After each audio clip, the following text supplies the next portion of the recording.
할게요. 네, 6조 준비되셨나요? 네, 준비됐습니다.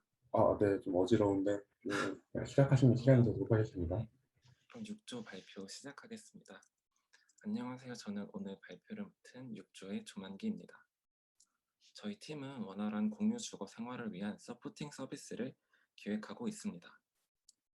먼저 기획의 배경에 대해 말씀드리겠습니다. 저희 팀은 동시대를 살아가는 2030의 문제를 해결하는 데 관심이 있습니다. 2030이 마주친 여러 문제들 중에서 삶에 직접적인 영향을 주는 주거 문제를 다루기로 의견을 모았습니다. 현재 사회는 빠르게 달라지고 있으며 사회가 달라지는 만큼 주거 형태도 빠르게 변화하고 있습니다. 2005년까지 주된 가구는 4인 가구였으나 2015년 이후에는 1인 가구로 바뀌었습니다. 2021년을 기준으로 1인 가구 수는 전체 가구의 약 3분의 1을 차지하고 있습니다. 1인 가구는 꾸준히 증가하고 있지만 최근 주거 비용 상승으로 인해 공유 주거 시설을 선택하는 1인 가구가 증가하고 있습니다. 실제로 마포구와 강남구, 관악구를 비롯해 대학가와 직장가를 중심으로 쉐어하우스가 늘어나고 있으며 2013년에는 130가구에서 2019년에는 약 7,200가구로 증가했습니다. 주거 비용 상승의 대안으로 떠오른 공유 주거. 과연 2030은 잘 지내고 있을까요? 저희는 팀원들의 경험을 바탕으로 공유 주거 생활의 주된 문제는 룸메이트와의 갈등이라는 것을 사전에 파악할 수 있었고 초기 질문과 가설을 설정했습니다. 이를 바탕으로 총 91명의 2030을 대상으로 서베이를 했으며 서베이는 공유 주거 경험 유무에 따라 두 그룹으로 나누어 진행했습니다. 공유 주거에 대한 인식에 관한 질문에서는 긍정적이라는 답변이 70% 이상이었으나 생활해볼 의향이 있다는 응답은 37%에 그쳤습니다. 그 이유로 룸메이트와의 갈등이 염려된다는 의견이 많았습니다. 경험자 중에서는 가사 분담과 관련해 룸메이트와 갈등한 경험이 절반을 차지했습니다. 다음으로는 공유 주거 생활 경험이 있거나 현재 생활하고 있는 9명의 2030을 대상으로 인터뷰를 진행했습니다. 심층 인터뷰를 통해서 가사 분담, 선결 기준, 의사소통이라는 세 가지 키워드가 반복적으로 나타나며 이 요소들이 갈등의 주된 원인이라는 것을 알 수 있었습니다. 더 정확한 원인을 찾기 위해서 인터뷰 대상자를 특성에 따라 여러 그룹으로 나누고 관계도를 작성해 보았습니다. 이를 통해 알 수 있었던 것은 먼저 서로 청결에 대한 생각과 기준에 대해서 이해가 부족하다는 점을 알 수 있었습니다. 그리고 두 번째로는 의사소통의 어려움이 있었습니다. 서로 생활을 배려한다는 이유로 거리를 두다 보니 원활한 의사소통을 하는데 어려움을 느끼고 있었습니다. 마지막으로 자신의 희생과 노력에 대해 인정받고 싶다는 욕구가 있었지만 이를 알리고 그리고 알아채기 어렵다는 문제가 있었습니다. 그리고 이러한 파인딩을 바탕으로 2명의 퍼소나를 작성했습니다. 먼저 퍼소나 A인 지수씨는 25살 사회초년생이라는 설정이며 주거 비용을 아끼기 위해 공유 주거를 선택했습니다.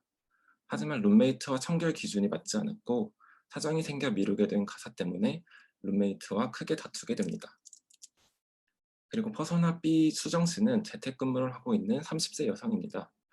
수정씨는 새로운 룸메이트를 구했지만 친하지 않은 룸메이트에게 청소를 다시 해달라는 요청을 하기가 부담스러워 말없이 타인의 가사를 대신합니다. 하지만 상황이 반복될수록 수정씨는 자신이 손해를 보고 있다는 느낌이 들며 룸메이트와 사이가 점점 멀어집니다. 저희는 이러한 문제에 대한 솔루션으로 역할 분담과 이행 계획 확인, 피드백과 의사소통 기능, 그리고 알림과 칭찬 기능을 도출했습니다. 다음으로는 IA입니다. 메인 화면에서는 자신의 할 일과 하우스 청소 현황을 확인하고 가벼운 의사소통을 할 수 있습니다. 이벤트 페이지에서는 가사를 분담하고 추가적인 요청 사항이나 짧은 응원의 메시지를 남길 수 있습니다. 그리고 메인 화면입니다. 메인 화면에서는 자신의 역할과 룸메이트의 청소 계획을 확인하고 편집할 수 있습니다. 자신의 할 일 계획으로 들어가면 자신의 청소 계획을 시작이나 완료 상태로 바꿀 수 있고 만약 자신이 스케줄에 따라 청소가 어려울 시에는 부탁하기나 교환하기를 통해 룸메이트에게 부탁할 수도 있습니다. 이벤트 페이지에서는 주기적으로 해야 하는 가사나 장보기나 설거지 같은 일회적인 이벤트를 생성할 수 있습니다. 마지막으로 기술 스택입니다. 이상 발표를 마치겠습니다. 네. 고생하셨습니다. 발표 시간을 정말 잘 맞추셨네요. 5초가 남았는데. 네. 그러면은 질문 받고 마무리하도록 하겠습니다. 참고로 6조입니다. 질문이 들어왔는데 가사를 분담하기 위해 하나의 서비스를 또 사용해야 하는 것에 대한 부담감은 없을지 추가적인 인터뷰가 필요할 것 같다라고 의견을 주셨는데 어떻게 생각하시나요? 이미 가사를 분담하는 과정에 있어서 사람들은 보드를 사용해 메모를 남기거나 아니면 단체 카톡방 같은 것에 대한 인증샷을 남기고 있었습니다. 이미 새로운 서비스를 이미 가사를 분담하기 위해 새로운 활동을 하고 있었고, 하지만 그러한 활동이 시간적 여유가 없는 그런 사람이나 아니면 조금 친밀해지고 싶지 않은 거리를 두고 싶은 사용자가 있어서 차라리 새로운 플랫폼을 만들어서 가사에 대해서만 이야기할 수 있도록 하면 어떨까라는 결론을 도출했습니다.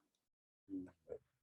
다음 질문은 무분별한 부탁하기를 요청당했을 때 어떻게 해결할 수 있을까요? 라는 질문이에요. 부탁하기나 요청하기 같은 경우에는 거절과 함께 간단한 메시지를 객관식으로 선택하게 해서 최소한의 사유만 작성할 수 있도록 했습니다. 추가 질문 있으실까요? 네, 없는 것 같네요. 발표 준비하시느라 고생 많으셨고요. 다음 조.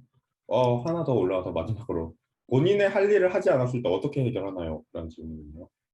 저희는 서비스에서 본인은 할 일을 하지 않았을 때, 의도적으로 하지 않았을 때 그런 사용자는 고려하고 있지 않습니다. 왜냐하면 이미 그거는 현실적으로 집주인에게 연락을 한다거나 아니면 퇴거 조치를 하는 그런 방법을 강구하고 있어서 저희는 의사소통과 좀 더 이런 의사소통의 부재로 일어나는 문제를 해결하는 데 초점을 맞추고 있습니다.